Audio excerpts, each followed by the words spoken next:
It's been nearly 48 hours. I mean, all of us can imagine. God forbid your mother went missing for this amount of time. Heavy heart for today's show host Savannah Guthrie. Her 84-year-old mother, Nancy, now believed to have been abducted from her home in Tucson, Arizona. She was supposed to show up at church. She didn't. They traced her to the night before at about 9:30, and they couldn't find her after that. So they're thinking somewhere in the middle of the night.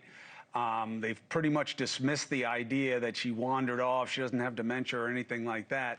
And they're just lost, and the sheriff is all over it, and they're looking at it now, and they say between the home and what they understand, they think that this was a crime. Let's bring in criminologist Casey Jordan. We get why, but let's tell the audience. Tell the audience why the sheriff would be cagey about, well, I'm not going to go into why I think it, but we're testing DNA, and what I saw made me shift from that she had done something to make herself kind of absent to something else. Why are they cagey?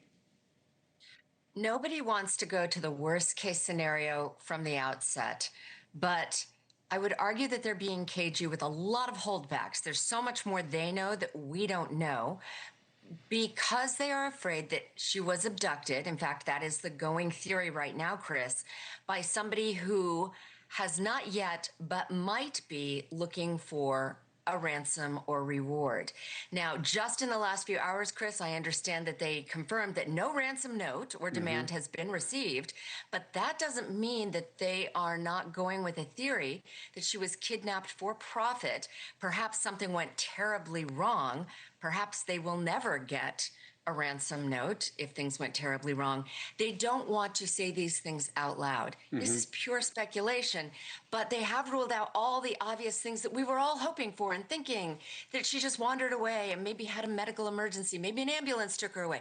They have ruled out all the kind of, benign explanations for where she could be, and I think they're now going to worst case scenario. So what do we know about what the timing is usually of a ransom note in situations of this kind of abduction, and how do you triangulate whether or not this has anything to do with Savannah being a big shot on TV?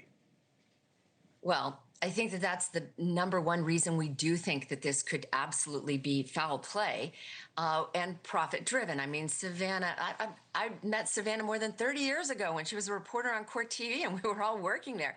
I just saw her a few months ago when I was on the Today Show covering, a latest crime. But the bottom line is Savannah is a household name. She is not just a public figure. She's incredibly popular and we would presume relatively wealthy.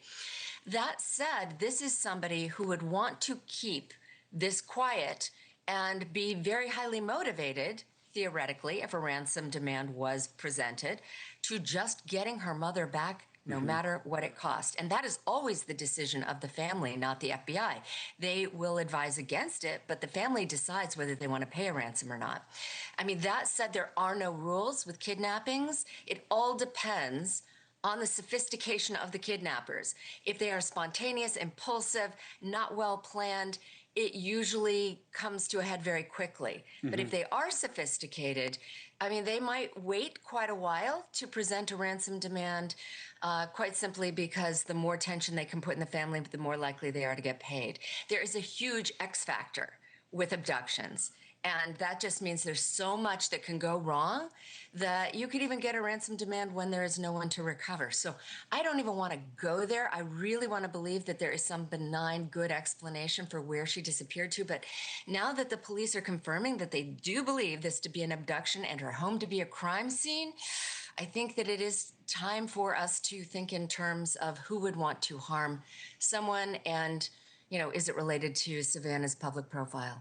I hope they get her back, and I appreciate your insight, and we'll stay on it. Thank you very much, Casey Jordan. Thank you for watching. Subscribe below and download our NewsNation app right now on your phone, and you will get fact-based, unbiased news for all Americans.